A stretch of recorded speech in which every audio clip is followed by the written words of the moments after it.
But in 1774, the first Parody, they arrived in Gibraltar looking for work, which is what was happening in those days, because the word was spread that there was work in Gibraltar, particularly for shipwrights. And where did they come from? Genoa.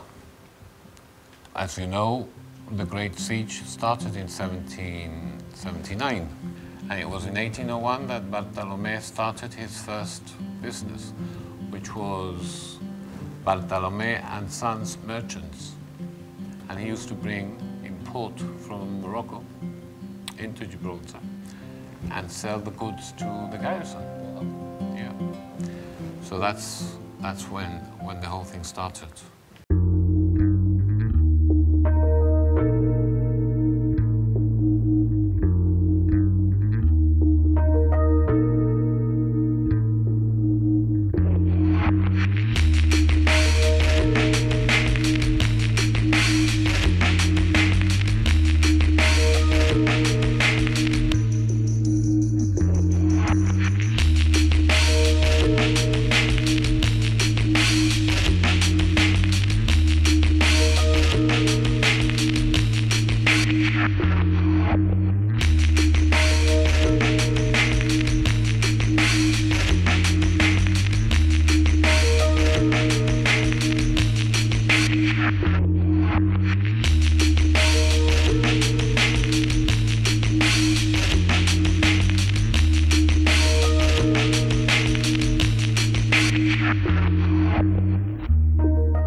Today, 1 in every 3 Gibraltarians chooses a Bacedoni car. The group of companies is synonymous with the motor vehicle. Their hundreds of neatly parked white Toyotas, a visual reminder of the volume of international work done with the United Nations. But the Bacedoni story, again, starts at sea, in Genoa, in the 1860s, with an Italian George Bacedoni who's offered a job in Gibraltar's port. 2 years ago, I joined the company, and obviously I want to keep on and carry on the footsteps of my grandfather, Sixto. I carry his name, and that's all I really want to do, because it's in my blood. It's going very well, I enjoy it. I've got a good team behind me, and since then we're just basically carrying on growing year on year, and that's basically where we are at the moment.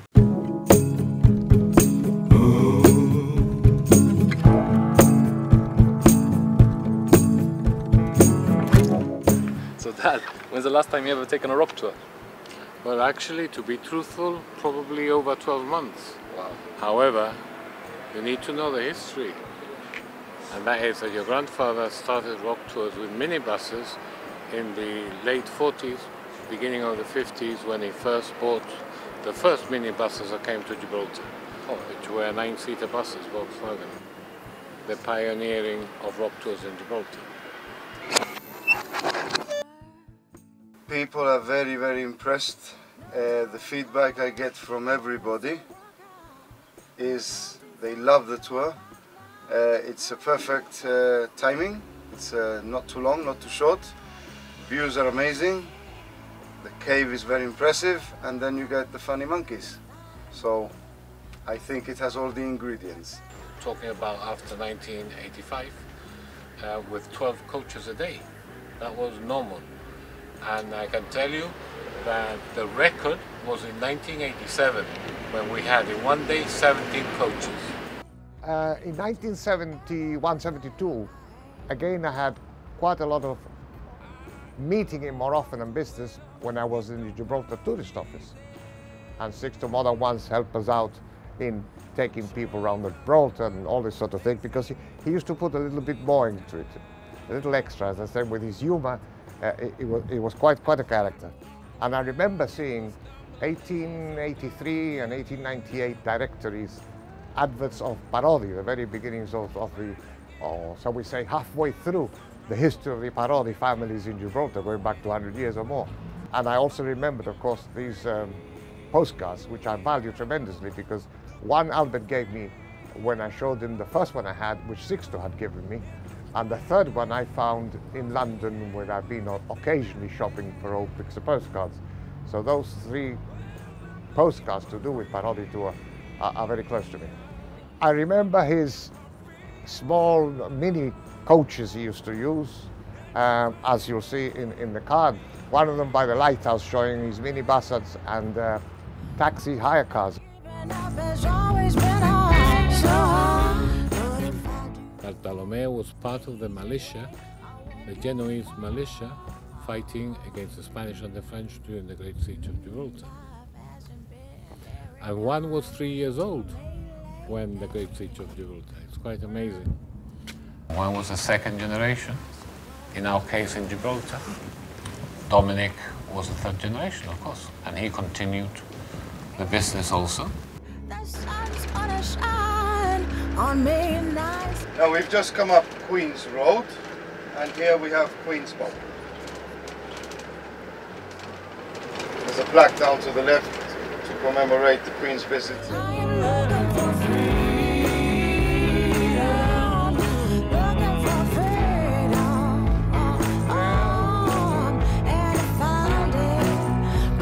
I started working at Parody Tour when I was 17 years old.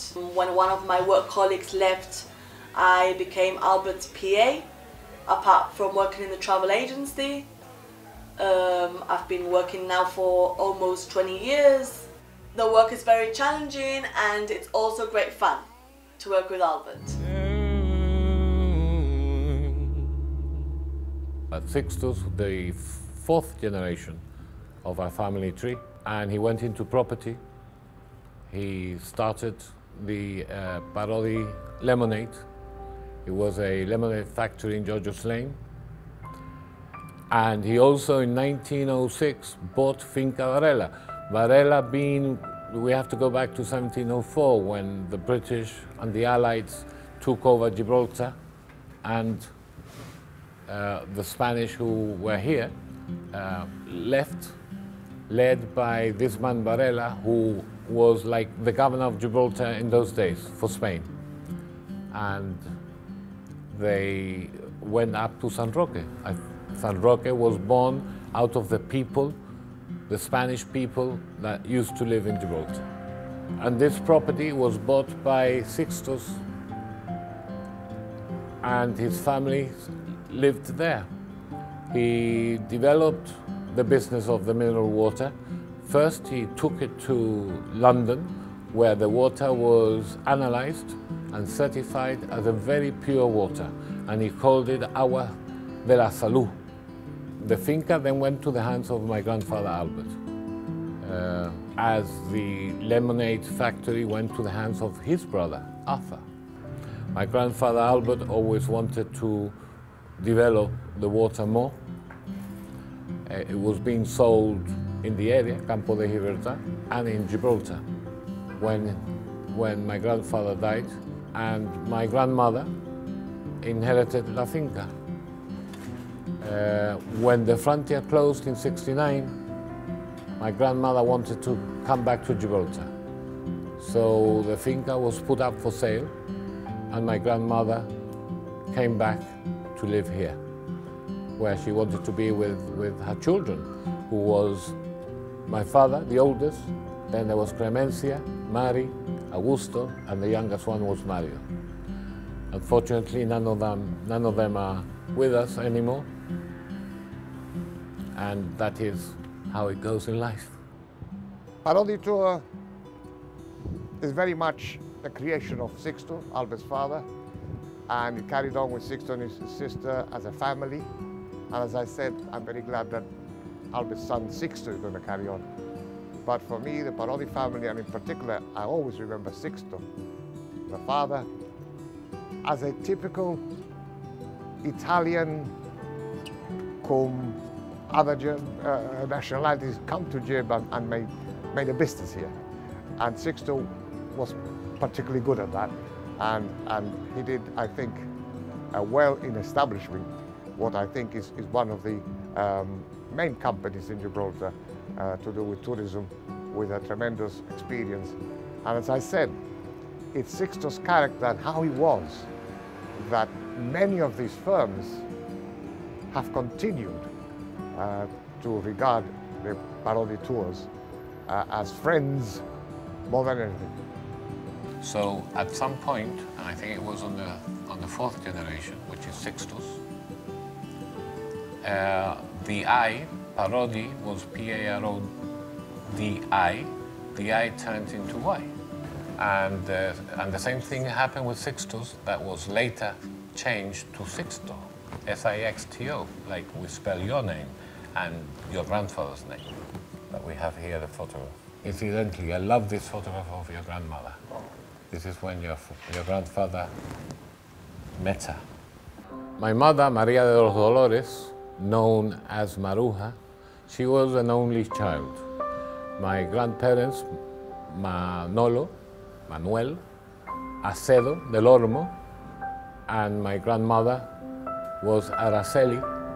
My mother and my dad met at an early age. My father says that he always knew that he would marry her. And they did. And then my sister was born and I was born later on, 7 years later, in 1957.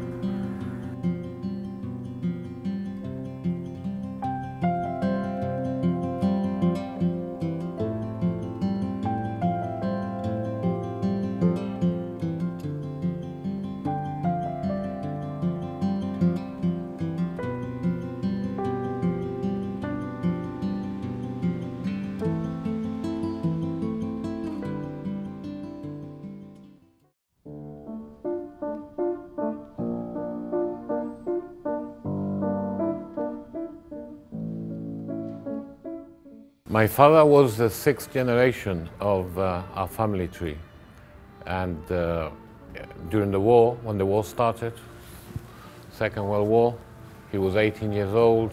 He stayed in Gibraltar. He had to join the forces, the Gibraltar Regiment, and the rest of the family, my grandfather, my grandmother, his two sisters and his two brothers, were all evacuated. Most of the population in Gibraltar was evacuated. I think that most of them went to the UK, but there were other parts that they could choose to go. For example, my family went to Madeira, and it was important for my father to make money to be able to send to his father.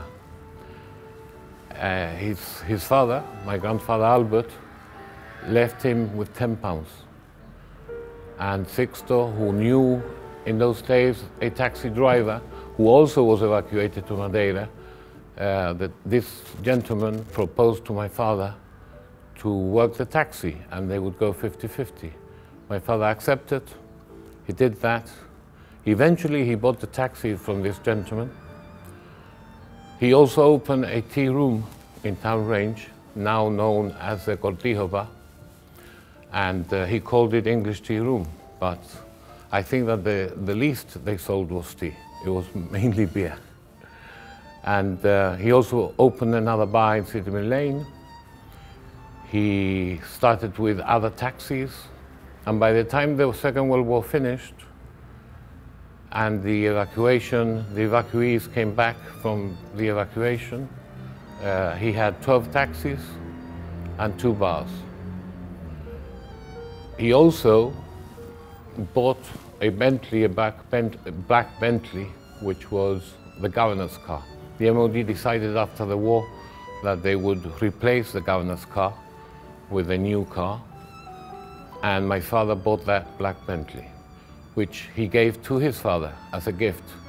And he had a central point where today his son also runs the business by the petrol station. In 1960, my father obtained dealership of Mobil Oil to Queensway, next door today to Casantonio. Today we still have that station, but it's under Petrol, a local company, and we're still the dealers. I was 3 years old in 1960 when my father started the dealership. In those days Mobil Oil was later on BP and now Petrol. My father also had next door what is now Casa Antonio, used to be the Bahia Bar restaurant. My father always used to tell me, if you want pocket money, you go work for it. So I used to clean dishes in the restaurant when I was 7 years old. And then when I was 11, I was promoted to waiter, which I loved because I used to get a lot of tips. And my sister also worked in the restaurant. We had a lot of tourism coming from Costa del Sol, as we have today again. And my father used to do the rock tours, offer them lunch in the Bahia Bar restaurant.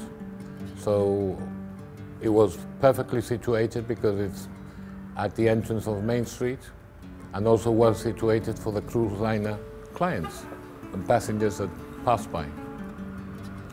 When I was 14 years old, my father sold the restaurant, but we kept on the petrol station dealership. Well, I'm originally from Argentina. I'm living in Gibraltar for the last 11 years. I'm working here for the last 9 years, since 2005. And my work here, I'm in charge of the turn in the petrol station. So my work here is basically to attend the people to the desk. Another of the workers is 30 years here, the other is 11 years here. So this is like a family, no? When my father opened the travel agency in the late 50s, it was, and my sister joined the company in '67, it was really for the local market, selling holidays and flights and packages, cruises to the local population. So it was the domestic side of the company. We also had the buses. The largest transport company was founded and established by my father. And we, in the days of my dad, before the closure of the frontier in 1969, he represented many groups such as Pullman Tour, Marsans, and many more. When the frontier closed, it was that side of the business came to almost standstill. We still receive tourism from Tangiers on day trips, where my father started working with Thompson Holidays. He was a very talented man, not only in business, he was a great businessman, but he was also very talented with his voice. He was a tenor, and in his early days, when he was younger, he used to sing, sometimes in the Theatre Royal, and he was a very, very good singer, very good. I can still hear his voice. My sister was always so good and a very clever lady, and very much like my father. So my father had all the confidence in her. So my father was always telling me, come on, you have to grow up. But I think he was happy when I showed him the papers that I had become an architect. And he took me to the Bristol Hotel, to the bar, and we had a drink and, well, more than a drink, together. But it was the first time I spoke to him as a friend, I think. It was a wonderful, wonderful day for me. And that day, it was established that I would be joining the company and try and follow as much as possible his footsteps. Of course, with my sister hand in hand. Fortunately, the following month, he died driving, just like that. And the car crashed against the tower, the RAF communications tower. Over the fence, crashed against another car that was parked there, and eventually stopped. Thanks God they didn't go over any person or hit any person in any way. The car was pretty bad, total loss. Again, thanks God, my mother was, of course, shocked, but she was fine. She didn't even have a scratch. And it was in 1984 that I met his son for the first time, who arrived in my office like a young James Bond.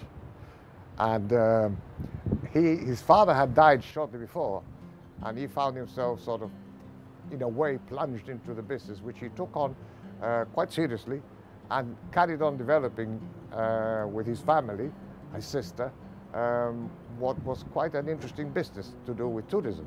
I remember that there was a time when the British government was thinking of producing a white paper and passing a law to make it even more difficult for Gibraltarians to have self-determination in some way, and they wanted to give us an overseas passport that wouldn't be valid anywhere. And my cousin Albin and myself decided we had to try and stop this, so we, together with the Integration with Britain Party, which was there at the time, we decided to do a petition. This petition we had help from the Household Association, and we were at the Piazza, I remember, for about well over a month. And we managed to get around 9,240 something signatures, and eventually we presented this to the newly arrived governor. In those days it was Sir William Jackson. I think in 1980, if I remember correctly, we were given first-class British passport, which we now have. I want to believe that we had a little bit to do with the fact that we got our British passport. Crucial times, because the frontier was about to open. It did open on the 6th of February 1985. So really I came in at the time when business was booming with tourism. When I retired in 1992, Albert asked me to join him in the business as an employee there, and I worked for him for a few years. I think it was 1992 to 99. And one of the things I do remember specifically is this Rock 92, which Albert had tremendously a lot to do with, almost his baby, you could say, in many ways. And it was a well thought out, and it would have been wonderful to carry on these ideas in Gibraltar. But Rock 92 itself brought some very interesting things. Albert will talk a lot about Santana. When I told me Santana's coming, I thought he was a tennis player. I think businesses tend to put politics to one side, or in the case of Parody Tour, park it certainly to one side, because tourism should be an apolitical event. It should be an apolitical project. And when we, for example, I now attend Fitur in Madrid in a couple of days, and when I sit down to engage with Spanish operators in whatever sphere it is that they operate, we do not tend to talk about the politics of the Gibraltar-Spain situation. I have 4 children. My wife, Carmel, who I love very much, has given me 4 lovely children. My son, Sixto, who is 21, will be 22 soon, is in the business with me. I would like to create new avenues, and technology is the way forward, I feel, and that's where I'm trying to go. It's iGibraltar, the destination guide to Gibraltar. Hotels with all the contact details, the Elliots, Caleta, Cannon, Queens, etc. And basically, you can get their information through the information page, pictures, etc. Where they're located, their website, the location, email and phone. Basically, that's to help you out to choose which hotel before you arrive. It's got in here all the sites in case you want to know what you want to see. You have a bit of a diagnostics before you come here. Say, oh, I'd like to do this, that and the other, because people come here and then they realize what they can do. So we've put it all together on this one page to help out. At the same time, we've put entertainment to see. I've got King's Bastion Leisure Centre, the bowling, scuba diving, the cinema, the ice skating, everything here. We've got the Local Plus for the locals in Gibraltar as well, with the GBC Radio Link, Chronicle, News, Health. It's a project still, it's not even completed, it's a running project. And this is a tribute to my father. My intentions were hoping that my sister would be with me in this tribute. Unfortunately, she passed away last year, and she lost a battle against cancer. So this is a tribute to her too.